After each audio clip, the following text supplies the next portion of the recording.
İranın minlərlə nüvə sentrifuqasını Natanz yaxınlığındakı Pickaxe Mountain obyektinə köçürdüyü iddia olunur. The Times of Israel nəşri yazır ki, həmin sentrifuqaları yerin dərinliklərinə yerləşdirərək onların təhlükəsizliyi yüksək həddə çatdırılıb. Hətta bundan Vaşinqtonda xəbərdardır. The Wall Street Journal yazır ki, İsrail payızda topladığı kəşfiyyat məlumatlarını Birləşmiş Ştatlarla bölüşüb. Prosesin 2025-ci ildə baş verən 12 günlük müharibədən sonra həyata keçirildiyi bildirilir. Həmin döyüşlər zamanı Birləşmiş Ştatlar və İsrail İranın yer altında yerləşən nüvə obyektlərini bombalamışdı. Lakin 12 günlük münaqişədə Pickaxe Mountain obyekti hədəfə alınmamışdı. Sonrakı hücumlarda da bu obyekt vurulmayıb. Hətta son 15 ay ərzində obyekt ətrafında yük maşınlarının hərəkəti və tikinti işləri müşahidə olunub. Məlumata görə İsrailin xəbərdarlıq etdiyi sentrifuqaların hardan gətirildiyi dəqiq bilinmir. Onların İranın digər nüvə obyektlərindən daşındığı ehtimal edilir. İran Beynəlxalq Atom Enerjisi Agentliyinin bu obyektə girişinə icazə verməyib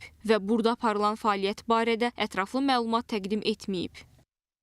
Önce yeni santrifüj altyapısını güvence altına almak istiyor İran. Yani Amerika Birleşik Devletleri ile masaya oturduğu zaman daha güçlü, elinde daha güçlü argüman bulundurmak suretiyle böyle bir strateji izlediğini aslında ifade etmek mümkün. Demek ki İran'ın önce kapasitemi güvenceye alayım, sonra müzakere edeyim yaklaşımını da izlemesi mantıklı bir strateji olarak ifade edilebilir Tahran açısından. İran şu anda nükleer silah ilan etmekten ziyade aslında eşit nükleer güç statüsünü korumaya çalışıyor.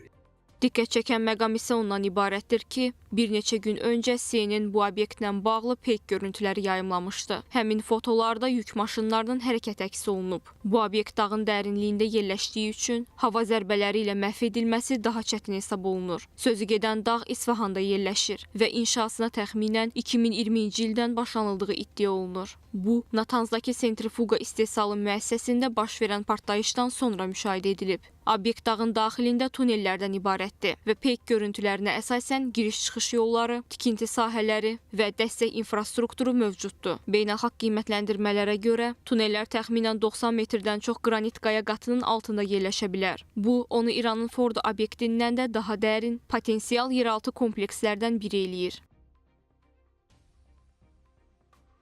In my estimation, President Trump and the Pentagon Trump'ın və Pentagonun İran məsələsində nəticə əldə etmək üçün iki seçimi var. Birinci seçim hərbi əməliyyatları ciddi şəkildə genişləndirməkdir.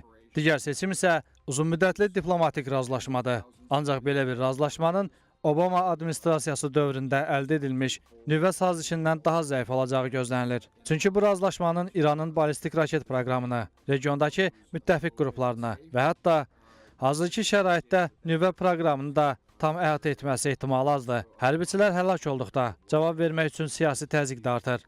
Beynəlxalq Atom Enerjisi Agentliyinin baş direktoru Rafael Grossi martda bildirmişdi ki, İran hələ 2021-ci ildə Pickaxe Mountain-də nüvə fəaliyyəti həyata keçirməyi planlaşdırdığını agentliyə çatdırıb. Xarici nəşrlər yazır ki, sözü gedən obyektdə kiçik həcmli uranın saflaşdırılması proqramı üçün istifadə oluna və nəticədə nüvə silahı üçün lazım olan parçalanan material istehsal edilə bilər. Prezident Donald Trump İranın nüvə proqramına məhdudiyyətlərin qoyulmasını yekun razılaşmanın əsas şərtlərindən biri hesab eləyirdi. Analitiklərin fikrincə, bu ərazi də Birləşmiş Ştatların hədəflərinə daxil ola bilər. Son günlərdə də hücumların şiddətlənməsi Vaşinqtonun bu istiqamətdə planlarının ola biləcəyi ehtimalını gündəmə gətirir.